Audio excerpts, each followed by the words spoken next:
Итак, для того, чтобы выбрать крючок, который будет подходить вам, нужно решить, каким видом вязания вы хотите заниматься, так как существует множество видов крючков, изготовленных из разных материалов. Пластиковые, алюминиевые, стальные, деревянные, комбинированные.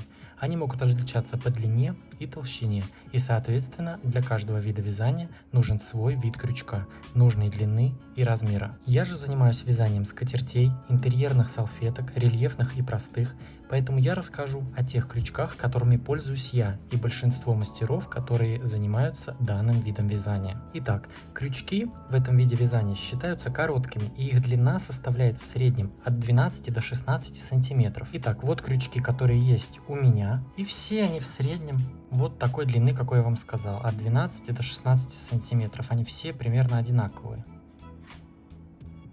Вот этот будет 12 сантиметров с копейками, потому что здесь еще колпачок. У меня есть крючок 6,5 мм, 4,5, 3 и 4 мм. Это крючок двухсторонний. 2,5 мм, 2 мм, 1,75, 1,50, 1,25, 1 мм и 0,75 мм. Когда я только начинал вязать, я пробовал вязать из трикотажной пряжи, и у меня вот такой большой крючок 6,5 мм. Но сейчас, так как я вяжу скатерти, салфетки, я пользуюсь в основном вот 1,75, 1,25 это для вязания скатертей, 1,50 тоже для салфеток, 2 мм иногда. Если я вяжу салфетки для сервировки, я позже покажу, из более толстой пряжи, то я использую вот это 3 или 4 мм. Все, остальные в принципе мне вообще как бы не нужны, я ими никогда не пользуюсь. Самый ходовой крючок, которым пользуюсь я и большинство в принципе мастеров, это 1,75 мм. Размер, указанный на крючке в миллиметрах, он также и соответствует. Вот, то есть я прикладываю здесь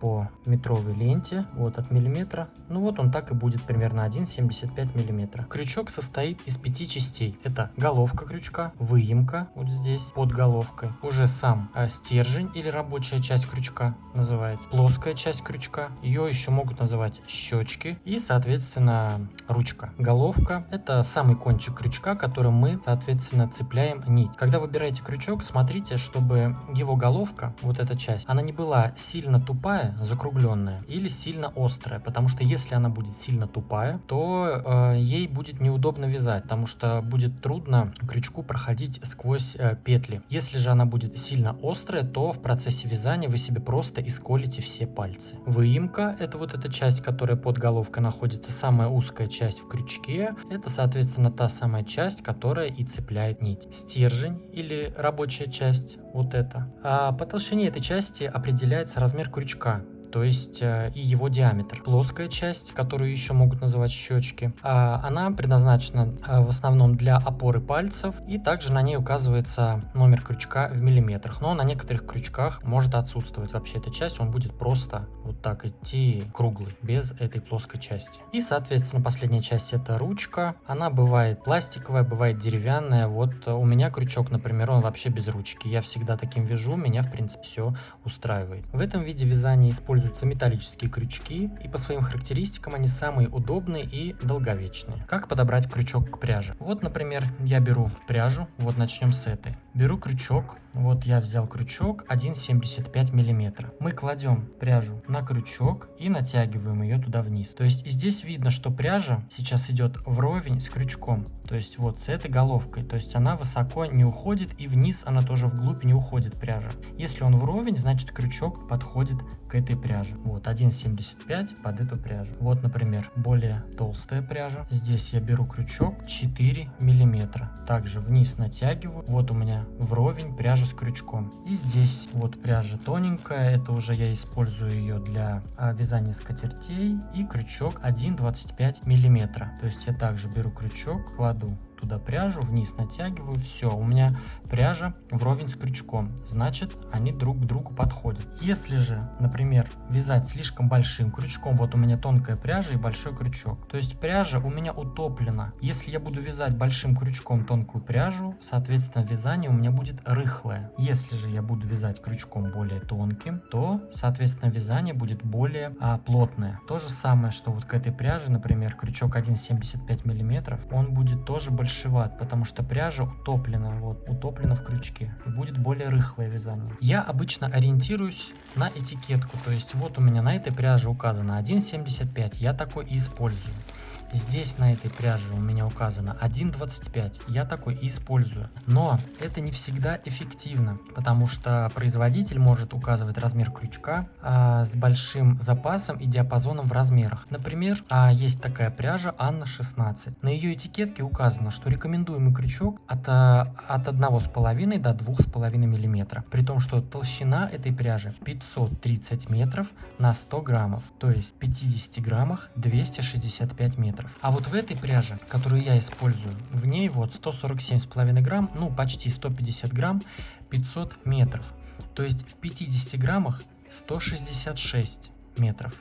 В Ване 16 265 в 50, а в этой 166 в 50. То есть это намного толще.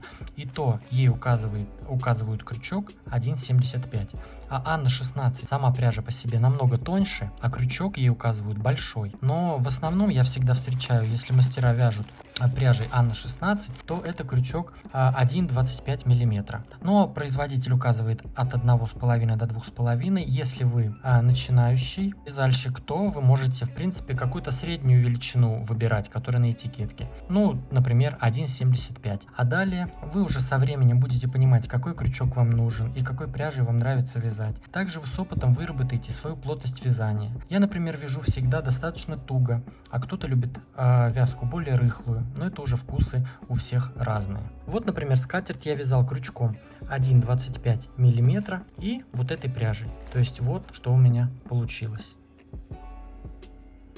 Вот рельефная салфетка.